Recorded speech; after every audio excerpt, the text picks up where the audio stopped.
ಆಕಾಶವಾಣಿ ಪ್ರದೇಶ ಸಮಾಚಾರ ಓದುತ್ತಿರುವವರು ಹರ್ಷವರ್ಧನ್ ಶೀಲ್ವಂತ್. ನಾಡಿದ್ದು ರಾಷ್ಟ್ರೀಯ ಕ್ರೀಡಾ ದಿನ. ಹಾಕಿ ಮಾಂತ್ರಿಕ ಮೇಜರ್ ಧ್ಯಾನ್ಚಂದ್ ಅವರ ಜನ್ಮದಿನಾಚರಣೆ.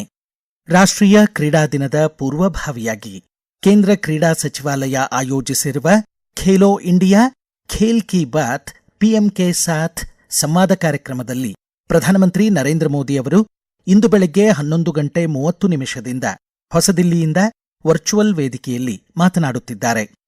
ಐಐಟಿ, ಐಐಎಂ ಹಾಗೂ ಏಮ್ಸ್ ಸೇರಿದಂತೆ ದೇಶಾದ್ಯಂತ 1500ಕ್ಕೂ ಹೆಚ್ಚು ಶೈಕ್ಷಣಿಕ ಸ್ಥಳಗಳಲ್ಲಿ ಹಾಗೂ ಧಾರವಾಡ ಜಿಲ್ಲೆ ಹುಬ್ಬಳ್ಳಿಯ ಜೆಜಿ ಕಾಲೇಜ್ ಆಫ್ ಕಾಮರ್ಸ್ ಸಭಾಂಗಣ ಸೇರಿದಂತೆ ರಾಜ್ಯದ ಎಲ್ಲ ಜಿಲ್ಲೆಗಳ ಖೇಲೋ ಇಂಡಿಯಾ ನೇರ ಸಂವಾದ ಕಾರ್ಯಕ್ರಮ ಪ್ರಸಾರಗೊಳ್ಳುತ್ತಿದೆ.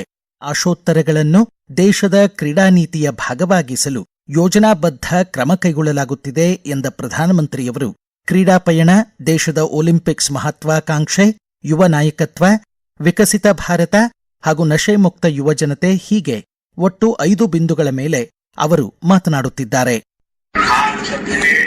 इतने शानदार तरीके से खेलो इंडिया सम्मान का ये कार्यक्रम आयोजित किया है। मैं आप सभी को बहुत बहुत बधाई देता हूँ। माय भारत के लाखों लाख वॉलेंटियर्स का भी बहुत हृदय से अभिनंदन करता हूँ। आज इस कार्यक्रम में देश के एथलेटिक्स और स्पोर्ट जगत के महानुभाव भी हम सबके साथ शामिल।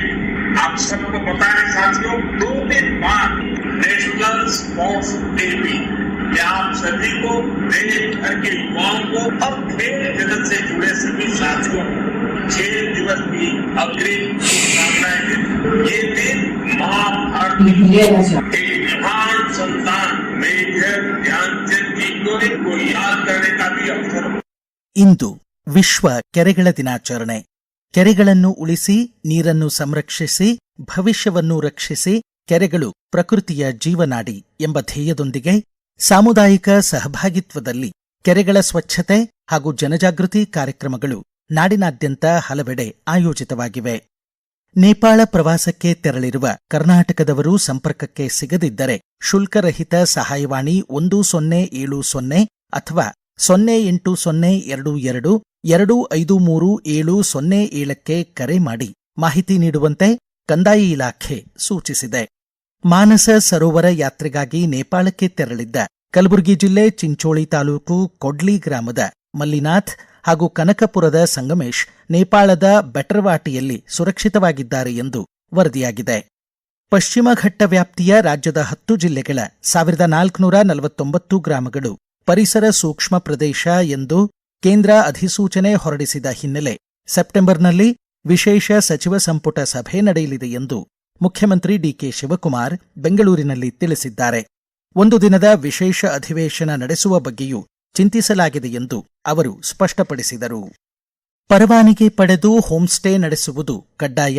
ಕಾನೂನು ಬಾಹಿರವಾಗಿ ಹೋಂಸ್ಟೇ ನಡೆಸಿದರೆ ಕಾನೂನು ಪ್ರಕಾರ ಕ್ರಮ ಜರುಗಿಸುವುದಾಗಿ ವಿಜಯನಗರ ಜಿಲ್ಲೆ ಹೊಸಪೇಟೆ ತಾಲೂಕು ಹಂಪಿ ಅಭಿವೃದ್ಧಿ ಪ್ರಾಧಿಕಾರದ ಆಯುಕ್ತ ಇ ಬಾಲಕೃಷ್ಣಪ್ಪ ಕಟ್ಟುನಿಟ್ಟಾಗಿ ಸೂಚಿಸಿದ್ದಾರೆ.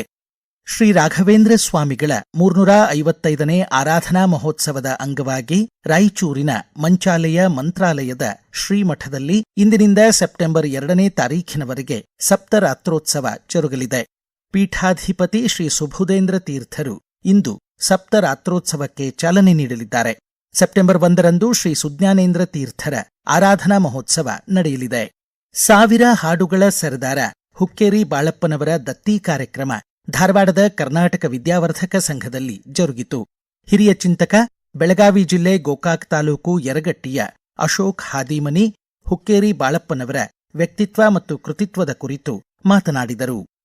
ಹಿರಿಯ ಸಂಶೋಧಕರಾಗಿದ್ದ ಡಾ ಎಂಎಂ ಕಲಬುರ್ಗಿ ಅವರ 11ನೇ ಹುತಾತ್ಮ ದಿನಾಚರಣೆಯನ್ನು ಡಾ ಎಂಎಂ ಕಲಬುರ್ಗಿ ರಾಷ್ಟ್ರೀಯ ಪ್ರತಿಷ್ಠಾನ 30ನೇ ತಾರೀಕು ಬೆಳಗ್ಗೆ 10 ಗಂಟೆಗೆ ಧಾರವಾಡದ ಆಲೂರು ವೆಂಕಟರಾವ್ ಸಾಂಸ್ಕೃತಿಕ ಭವನದಲ್ಲಿ ಆಯೋಜಿಸಿದೆ. 17 ವರ್ಷದ ಅಪೂರ್ವ್ ಕಾಂಬ್ಳೆ ಬೆಂಗಳೂರಿನಲ್ಲಿ ನಡೆದ road to GCL FIDE rated rapid chess ಟೂರ್ನಿಯಲ್ಲಿ ಚಾಂಪಿಯನ್ ಆಗಿ ಹೊರಹೊಮ್ಮಿದ್ದಾರೆ.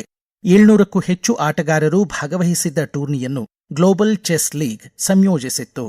ಸಮ್ಮೇದ್ ಜೈಕುಮಾರ್ 2ನೇ ಸ್ಥಾನದೊಂದಿಗೆ ರನ್ನರ್ಸ್ ಅಪ್ ಹಾಗೂ ವೈದ್ಯನಾಥನ್ ಕಣ್ಣನ್ 3ನೇ ಸ್ಥಾನ ಗಳಿಸಿದರು. ಇಲ್ಲಿಗೆ ಪ್ರದೇಶ ಸಮಾಚಾರ ಮುಕ್ತಾಯವಾಯಿತು.